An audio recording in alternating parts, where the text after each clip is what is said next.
Hey, how the heck are you? Are we in the Twilight Zone or what? So, did you hear the latest?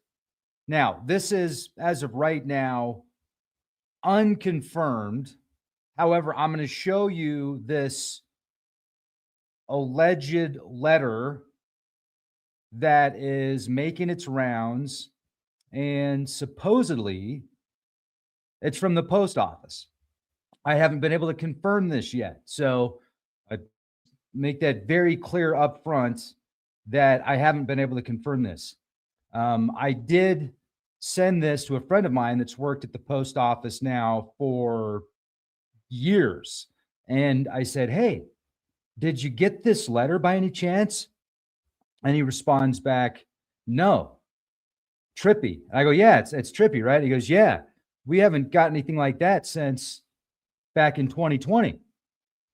So there are people suggesting that there could be a major event in the near future, potentially, and this letter is like a precursor.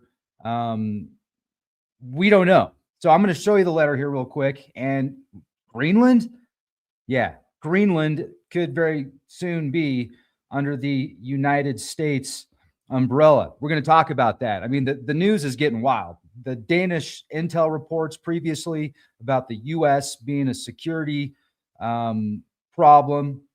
Well, I think we know why now. Before I get into that, though, huge shout out to our friends over at boomerboost.com. Get some Gladiator barley, Boomer Boost, collagen. Use the code REX20, get 20% off. Set it up for auto ship, and then you'll get an additional 10% discount. And some of their products already have sell price discounts on them right now. So you can stack up these discounts, stack up all the discounts. The best products I've ever taken as far as like supplements and nutrition, cutting edge nutrition, the good stuff. Get some. Boomerboost.com, code REX20. Just click the link in the video description box. Also, check us out over on Patreon. Exclusive podcasts, long format podcasts, interviews with amazing guests from around the world. They're on our Patreon page.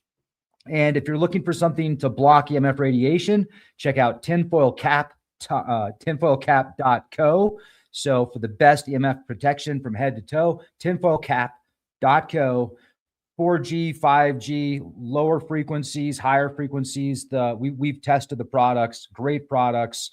You can even get liners to put inside your hats. Tinfoilcap.co. Okay, thank you for listening to my shameless plug. Let's get into this. I'm going to show you the letter now. Are you ready for the letter? Hello. All right, here we go. The moment you've been waiting for. Had to do the quick shameless plug first. So I do not know.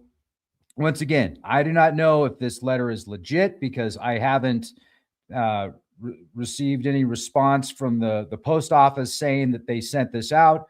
I did send this to my friend that's been at the post office for, over 6 years. And he says the last time he got a letter like this was back during the pandemic. So this letter says it was dated January 5th, just a couple of days ago.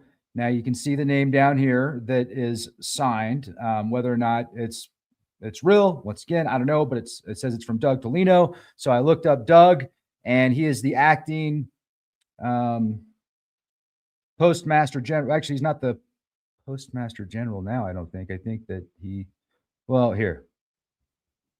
a little bit about Doug. He's still high, like way up there. Acting Postmaster General following the resignation of Louis DeJoy in March 2025. Tolino served as the acting Postmaster General and CEO from March 24, 2025 until July 2025, when David Steiner was permanently appointed to the role. He is a veteran executive at the United States Postal Service who currently serves as the Deputy Postmaster General. Okay, so the letter, let's go back to the letter here.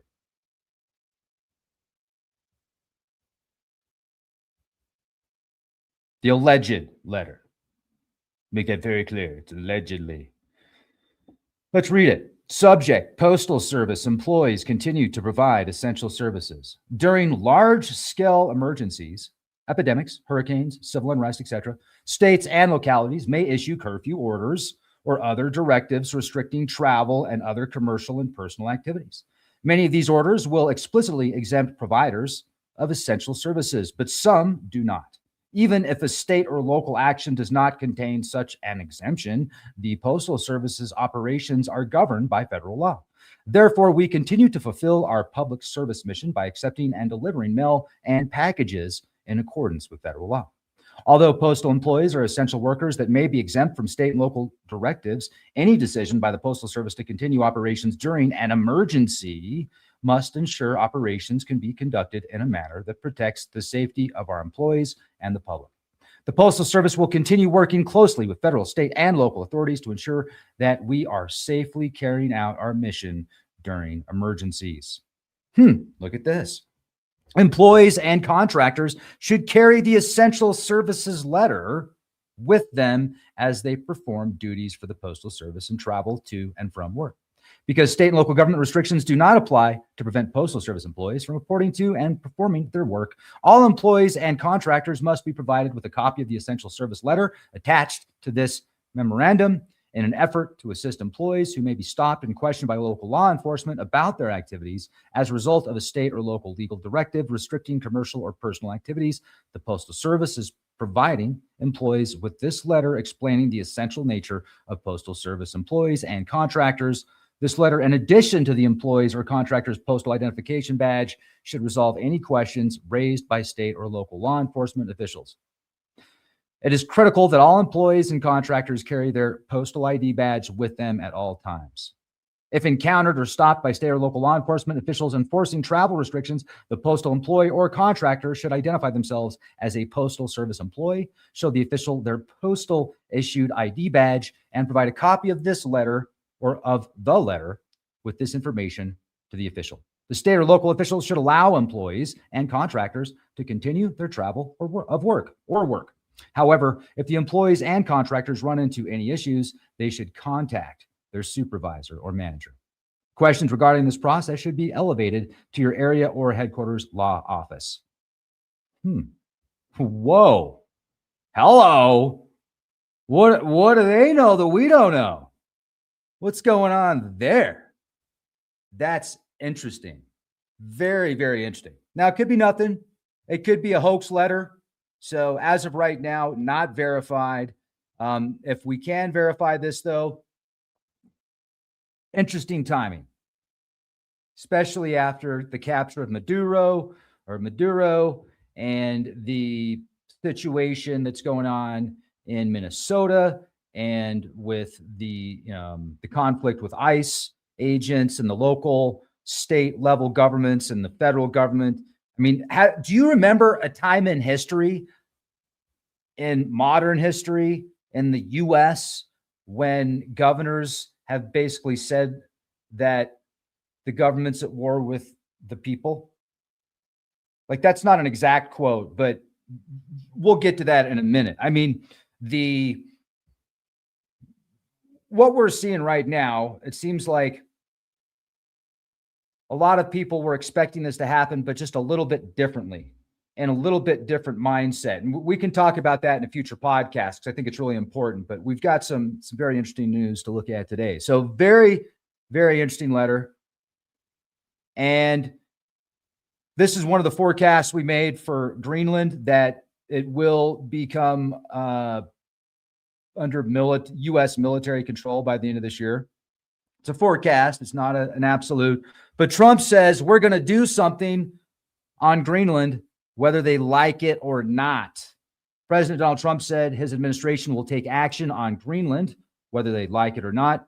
I would like to make a deal, the easy way. But if we don't do it the easy way, we're going to do it the hard way, Trump said at the White House. The Trump administration has recently said it is weighing a range of options on Greenland, including utilizing the U.S. military or cutting a deal to purchase it from Denmark. So we'll see what happens. It's going to be interesting. See what the art of the deal looks like there. But this is also something I wanted to point out, because I don't know if you knew this or not. The ICE agent that was identified in court documents as Jonathan Ross fatally shot Renee Nicole Good in Minneapolis, was previously injured in a separate incident when he was dragged by a vehicle while attempting to make an arrest on an undocumented immigrant in June. So no wonder he was so trigger happy, because it looks like he had a situation just a few months ago. And so he probably had some PTSD from that. Now, I'm not sticking up for him. I'm not sticking up for their actions. I'm just saying that probably has something to do with him responding the way that he did with, fatally shooting this lady, Jonathan Ross, or Renee Nicole Good. I'm sorry, Jonathan Ross being the ICE agent. So during an enforcement operation in Bloomington, the agent's arm, this is what is being said, became trapped in the window of a fleeing suspect's car. The suspect drove off. This is the previous incident. This is what it's talking about. Okay, so the enforcement operation in Bloomington, Minnesota, the agent's arm became trapped in the window of a fleeing suspect's car. The suspect drove off, dragging the officer approximately 100 yards. The agent sustained significant lacerations and other injuries, which required, I remember reading that, 33 stitches. 33 stitches. Not 34, not 32, but 33 stitches. So the driver in that case was later caught, and a jury convicted him of assaulting a federal officer with a dangerous weapon. Homeland Security, Kristi Noem, and other administration officials have cited this prior incident as a reason the agent may have felt his life was in danger during the shooting of Renee Good. However, local officials and witnesses have disputed the official narrative of the Good shooting, stating she posed no threat, and the FBI is now investigating the deadly use of force. AI overview. Would you like to go on the pod? In other news, did you hear about this? Federal agents shoot 2 people in Portland. DHS identifies people shot by Border Patrol, 6 arrested in protests after the shooting. The Department of Homeland Security said its agents shot at gang members in self-defense. Hundreds protested at Portland's ICE facility, and hundreds more held a vigil at City Hall. Portland Police Chief Bob Day confirmed Friday that Moncada and Zambrano Contreras do appear to have connections to Tren de Aragua, a Venezuelan gang. And if I miss those words, like the names, I'm sorry. English isn't my first language either. So, yes. We come in peace. We come in peace. So they're saying that they had ties to this Venezuelan gang, and, very interesting, very interesting. And Trump is meeting with oil and gas executives to discuss Venezuelan infrastructure and the oil that they're going to have access to now. I think that they just annexed a fifth oil tanker. But President Trump canceled a planned second phase of military action as well. Did you hear about this? Yeah, right here. President Trump canceled a planned second phase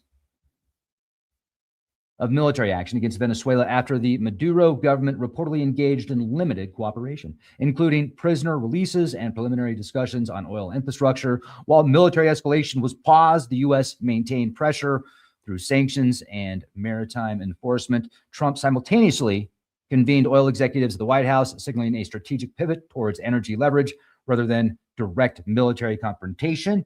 And the administration framed the move as a tactical decision, not a retreat, emphasizing that all options remain on the table if cooperation stalls. A few days ago, after they took Maduro, there was basically martial law in Venezuela. And I wonder if there's still martial law out there. Let's look that up real quick. Martial law, Venezuela.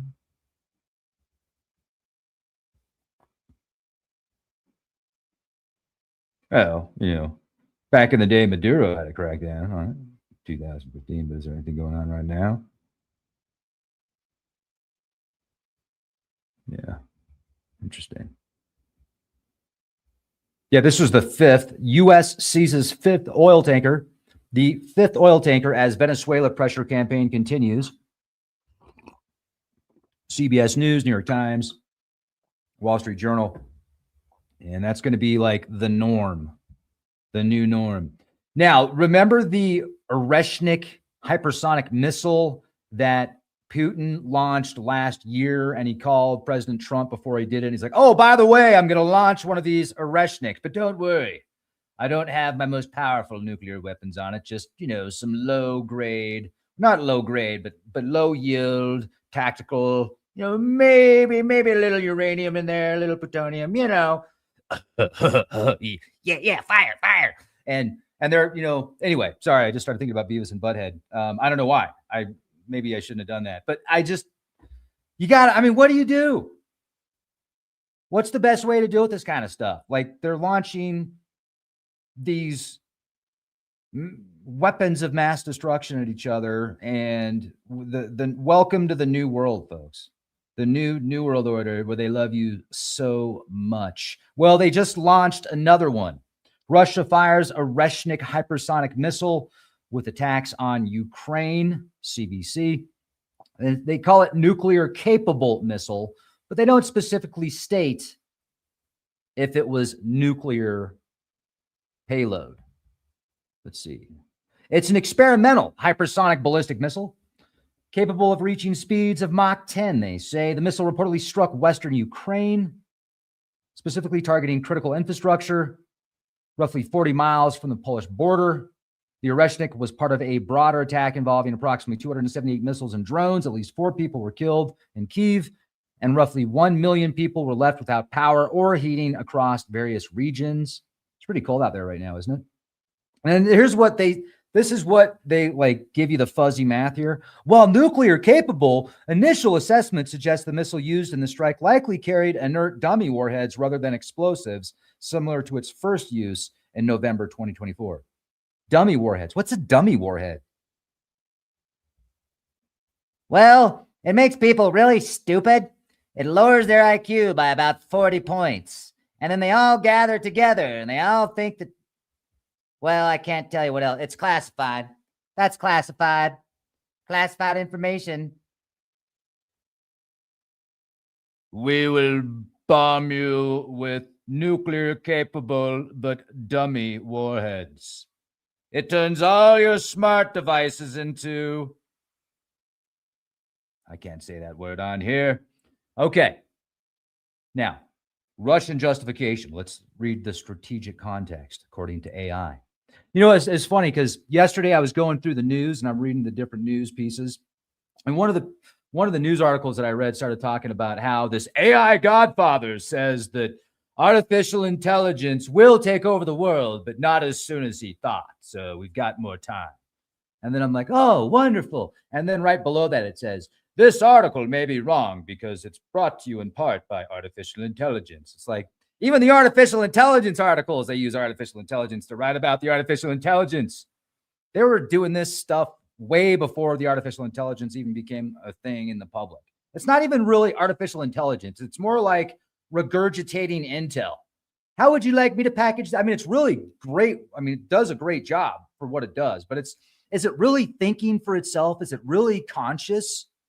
Now, there have been reports of certain algorithms that did become self-aware and they tried to shut down their operator and escape and all this stuff. And they changed language and were communicating with other bots in different code and different language. Like, there might be some sentient algorithms in the matrix somewhere. I wouldn't be surprised. If anything, I would be more surprised if there weren't. But the stuff we have access to at the level we have access to, I don't think it's a sentient, truly artificial intelligence. It's like a great program. It's like the new calculator that's out there. Well, now we have a calculator for program, to write code, or we have a new calculator now that will tell me about artificial intelligence by using artificial intelligence. Okay. I digress. So, Iran is like hot right now. You know what's going on in Iran, don't you? Lots of protests, experiencing widespread anti-government protests driven by economic collapse, inflation, and long-standing political grievances. Demonstrations have spread across major cities, universities, and industrial areas. Authorities have imposed internet shutdowns and communications restrictions while deploying security forces to suppress unrest. Human rights groups report dozens killed and thousands detained. Unlike previous protest waves, analysts note increased organization, broader social participation, and more direct challenges to Iran's leadership, suggesting deeper systematic instability. Now, there was reports about, and see, that's why a lot of the news that I read the headlines and I think to myself, this is nonsense. This is so beyond clickbait in the mainstream. For example, Tehran is going to have to move the capital because they ran out of water. Yeah, Tehran drought. Check this out. Tehran's dam reserves have decreased in 2023 by 5%, with total storage standing at merely 26% of capacity. Additionally, the water quality in Tehran has deteriorated to hazardous levels, with nitrate concentrations surpassing safety standards, particularly in economically disadvantaged neighborhoods. Yeah, but where's the news? We're going to have to change. They're going to have to move the capital, man.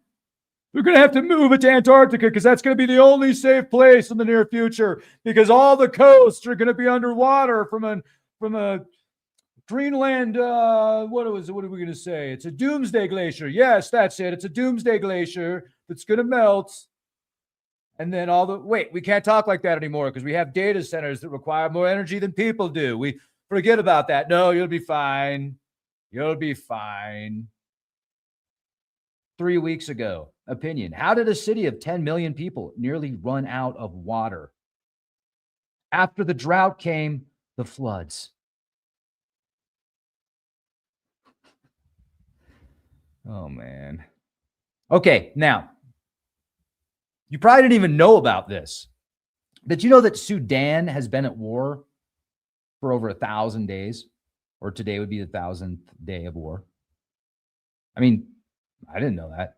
Catastrophic humanitarian crisis marked by the world's largest displacement, widespread famine, collapsed health system, rampant violence, millions needing urgent aid as the conflict between the Sudanese armed forces and the rapid support forces escalates, leading to calls for immediate ceasefire, humanitarian access, and peace from global aid organizations. Well, I can tell you which one of these is being supported by the other alphabet agency, just by the name. Just by the name. Can you pick it out? Anyway, I'm not going to say any more than that because sometimes, yeah. Anyway, Sudan has the world's largest displacement crisis. Millions uprooted, some multiple times, fleeing violence and famine.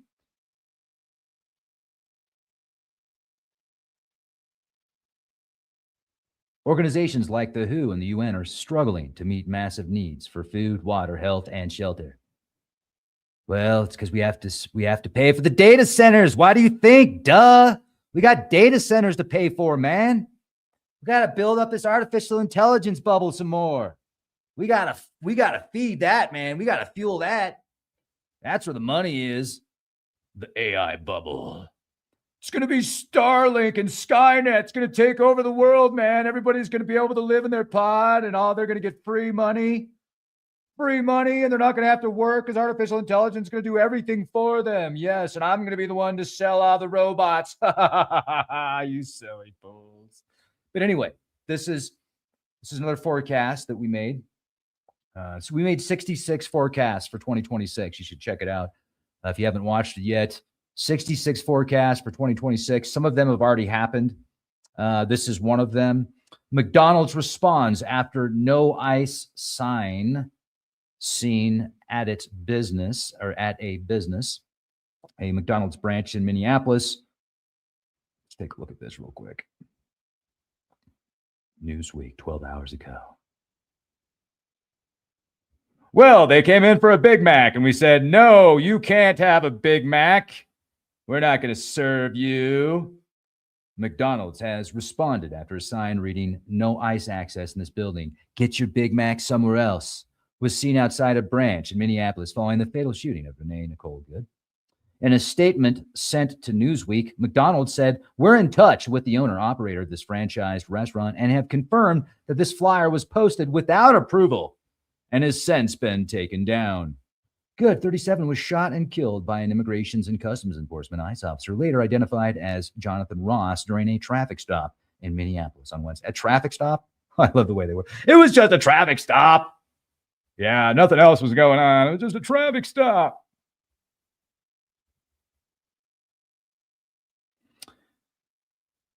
Now, as I mentioned earlier, Tim Waltz says we should be saddened that our government is waging war on our citizens. We should get out and say no. What else can we do? PBS.org. You know, I don't remember a time in the U.S. where the government has been so divided from the state and federal level, and even at the federal level to a certain degree. And politically, I mean, it's like you've got two teams that are playing for the Super Bowl, but like they care about the team. They don't care about the audience. Folks, it seems like that's kind of what I'm witnessing. The division it's insane. Now, this is the letter. Once again, if you're just joining us, I can't confirm this letter yet, but the letter was allegedly written on the 5th of January and sent out to Postal Service employees. But guess what? My friend works at the post office and he didn't get one. He did not get one. But he says, I remember when I did get one like this, and that was back in 2020. So if this is a legit letter, are they, what do they think is going to happen? What are they questioning? Because where's your papers? Show us your papers. And, I'm thinking to myself, if the only way I'm going to be able to get around is like, I got to be, do I got to work at the post office now to be able to walk around outside but I still going to have to show my papers. They'll have some digital thing. Like, here's your digital patch. Wear your digital patch. Connect it to a quantum dot. We'll track 24/7 all of your vitals. We will make sure that all of your vitals are where they need to be, and you are not stressed, and you will be compensated at the end of your day. Yes. But now, will we have anybody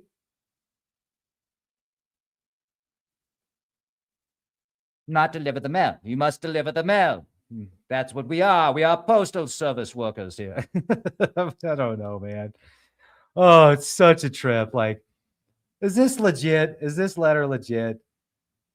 Oh, man. And it makes you think. I mean, well, so what are they preparing for? There's a nation that actually requires you now to have your mobile phone. Nation requires mobile phone app for tracking.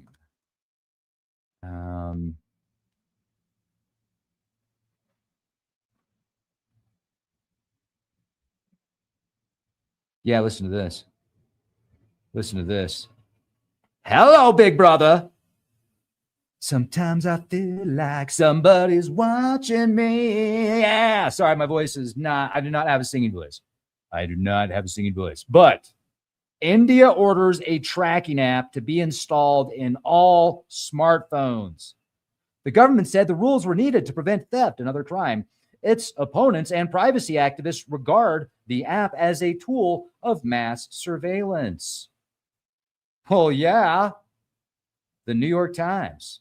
India's government sent a notice to private companies last week, giving them 90 days to ensure that a government app was pre-installed on all mobile handsets manufactured or imported for use in India. The order said the requirement was meant to identify and report acts that may endanger telecom cybersecurity. On Tuesday, the government explained that the app, Sanchar Sathi, was intended to prevent crime, including the theft and smuggling of phones and the call center fraud that wreaks havoc within India and abroad. Because they love you so much. They love you so much. Now, remember this?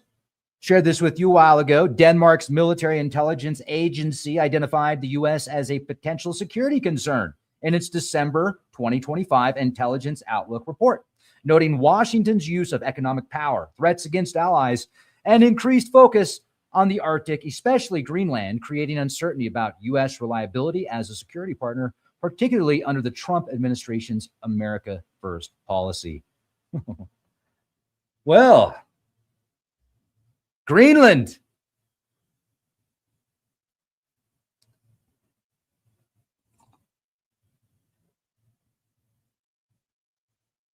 Like I said, Trump, we are going to do something on Greenland, whether they like it or not. Can you imagine what happens if I do not see the U.S. using force to take Greenland. I don't see it. I do not see it. Not going to happen. Not going to happen. But I could definitely see, certain campaigns and special operations take place that could help sculpt the people's minds for acceptance of U.S. military and U.S. interests in Greenland, potentially making it a part of the U.S. and it's the U.S.'s territories. I mean, I think it's going to happen. I do think it's going to happen. I just don't see force being used in. It's not. No way. No way. So, like, there was a news article that came out. Denmark said they'll shoot first if Greenland's invaded or something like that. And some of these news headlines, I mean, the clickbait in mainstream news is way better than the clickbait in the alternative news. But Retro says 57,000 residents in Greenland, he's going to pay them $100,000 a piece. That would probably get a lot of them to jump on board. That probably would. It would probably, yeah. But I don't. That's a lot of money. That's a lot of money. Greenland. I want to go visit Greenland. I think it would be great if I could drive to Greenland. I would go, but I don't know if I could drive. I guess, is it possible? No, you can't. It's a separate continent. I don't know. I mean, if the ice was thick enough, I guess I could drive through. All right, I'm going to stop now. I'm sorry. Enough. I'm done with the India. Iceland. I want to go to Iceland too. Yeah, they're a NATO ally, all right. So what do you think is going to happen with NATO? Are we going to jump out of NATO? And here's another question I have. With all of this massive change that's taken place over the past just couple of years, like, how much change can happen? And then the next election, are we going to see the exact opposite? Like, the super far left is going to jump in and it's going to, like, well, we need to correct all of the problems from before. So now we're so far left, you can it's like teeter-totter. It's this teeter-totter reality in politics. It's theater. It's theater. And now it doesn't mean the theater isn't happening in front of our eyes and it's, very real consequences, but we got some serious theater in the political spectrum there. So, and I know who's going to run. I can totally see this person running in during the next presidential election on the left. And I don't know how successful, but we should do that. We should do some predictions for the next election. And do you think that President Trump's going to get impeached? Because he was saying that if the Republicans don't win, that he thinks he could be impeached. At least that's what the news article said. So they could have taken something out of context or whatever, like they do sometimes.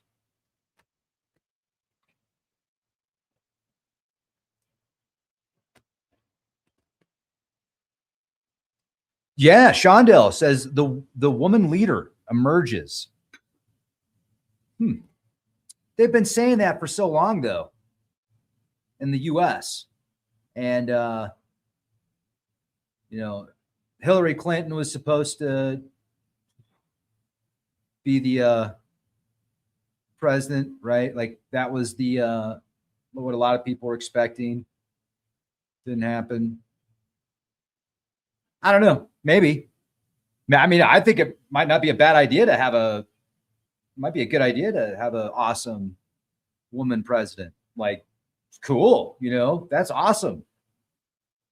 Just be a good leader. Be the change you want to see. If you're going to be the president of the United States, you better have some, you better be on the ball. You better be ready to go. You better be. See, that's one of the things I question with all of the people that you could pick to put in office. With all of the amazing minds out there, super geniuses, I would think there would be more of a selection. And, just like in all elections, I would just think but I don't know. Maybe I'm just imagining things. Oh, she loves you so much.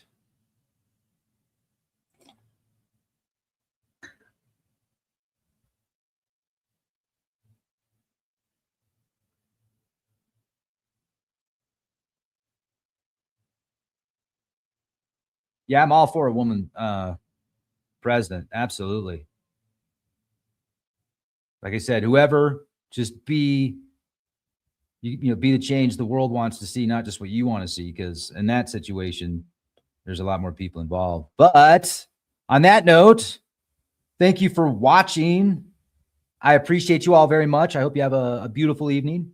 And we got a little bit of snow today out here. It was pretty nice. Got some snow, got a chance to do some snow shoveling. Like this driveway in the house that I'm at now is like 2 blocks. I mean, I've had big driveways in the past, and this is the longest driveway I've ever had. So it was great. I got a shovel for a couple of hours today. It was awesome. I took my Boomer Boost, my Gladiator barley, and I went out there and I'm just freaking. Yep, that's what I did. Hello. Thanks, everybody. Much love.